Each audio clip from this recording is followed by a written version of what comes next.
सारे मरे सा नी सा। छोटी सी उमर परणाईयूं बाबो सा काई ठाड़ो कर्यो मैं कसूर हो। सोच को बदलने से सितारे बदल जाते हैं और नजर को बदलने से नजारे बदल जाते हैं। सोच को बदलने से सितारे बदल जाते हैं और नजर को बदलने से नजारे बदल जाते हैं। किश्तियां बदलने की आवश्यकता नहीं है दोस्तों, क्योंकि दिशा को बदलने से किनारे बदल जाते हैं। गुड मॉर्निंग ऑल फ्रेंड्स, रेवा राजस्थानी चैनल में आप सभी का स्वागत है। तो दोस्तों, हिंदी व्याकरण में आज का हमारा बिंदु है रचना एवं प्रयोग के आधार पर क्रिया के भेद। कर्म के आधार पर क्रिया के जो भेद हैं उसका वीडियो मैं बना चुका हूं। आज देखिए प्रयोग एवं रचना के आधार पर क्रिया के भेद। क्रिया, प्रयोग व रचना के आधार पर क्रिया के कितने प्रकार होते हैं? पहला, मुख्य क्रिया। जिस वाक्य में एक ही क्रिया प्रयुक्त हो या कर्ता का क्रिया से सीधा संबंध हो उसे मुख्य क्रिया कहते हैं।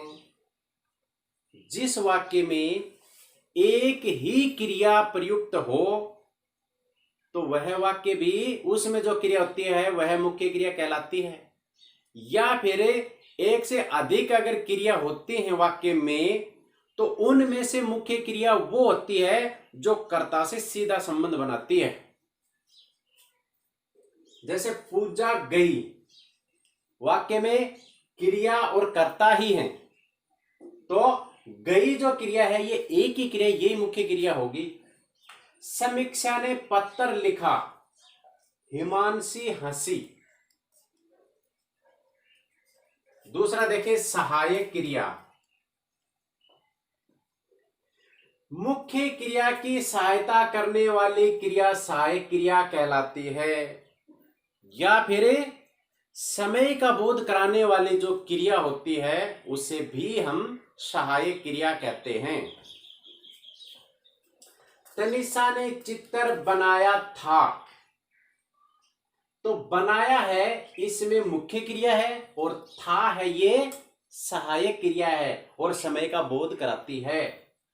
नितिका ने पत्र लिखा है, तो लिखा मुख्य क्रिया और है ये सहायक क्रिया है। अब देखिए संयुक्त क्रिया। दो या दो से अधिक भिन्नार्थक क्रियाओं के मेल से बनने वाली संयुक्त क्रिया कहलाती है। या फिर जिस वाक्य में दो या दो से अधिक क्रियाएं होती हैं वो संयुक्त क्रिया वाला वाक्य होता है। संयुक्त अर्थ होता है मिली जुली कई क्रियाएं जब एक वाक्य में प्रयोग होती हैं। तो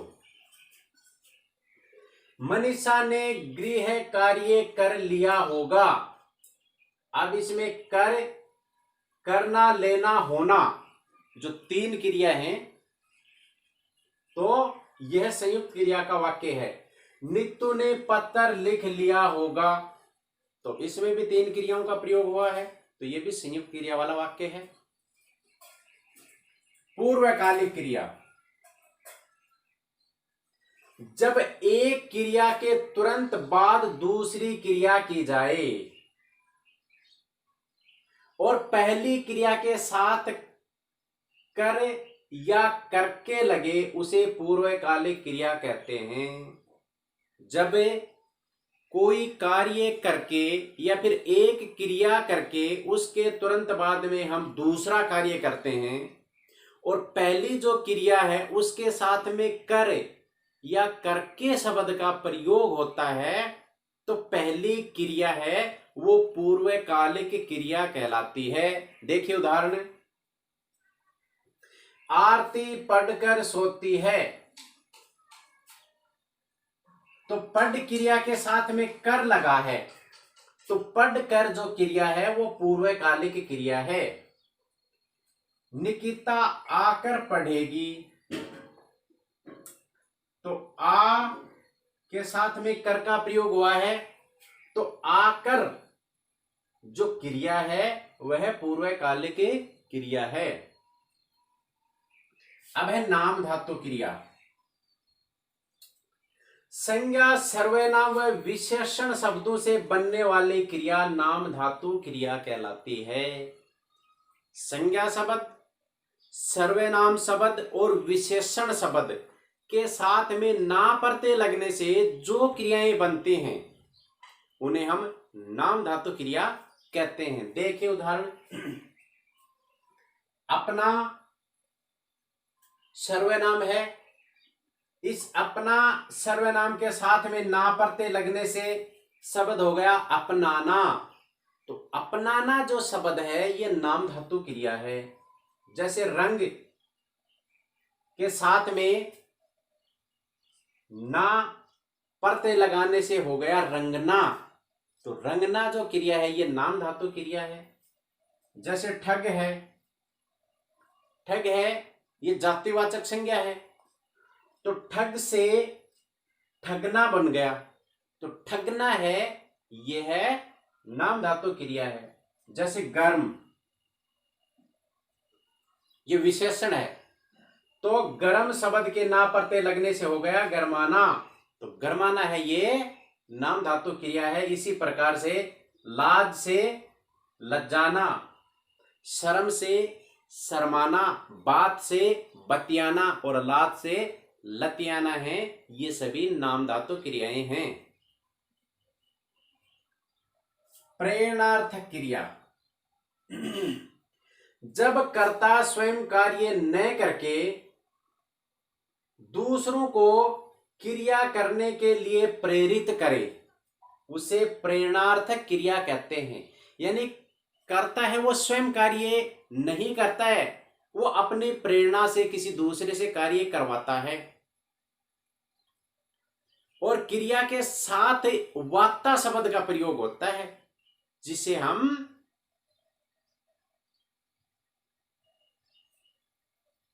प्रेरणार्थक क्रिया कहते हैं। दीपांशु भाई से पत्र लिखवाती है,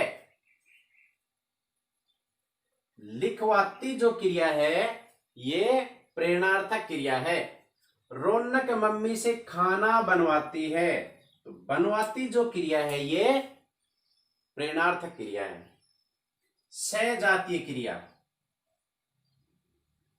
जब वाक्य में क्रिया और कर्म एक ही धातु से बने उसे सजातीय के क्रिया कहते हैं। सजातीय का अर्थ होता है एक ही जाति के, और एक जाति का यहाँ पे अर्थ होगा एक धातु से, यानी कि एक धातु से क्रिया भी बने और वही उसी से कर्म बने, तो जिसे हम सजातीय क्रिया कहते हैं। देखिए उदाहरण, बाबा साहेब ने बहुजनों के अधिकारों के लिए लड़ाई लड़ी,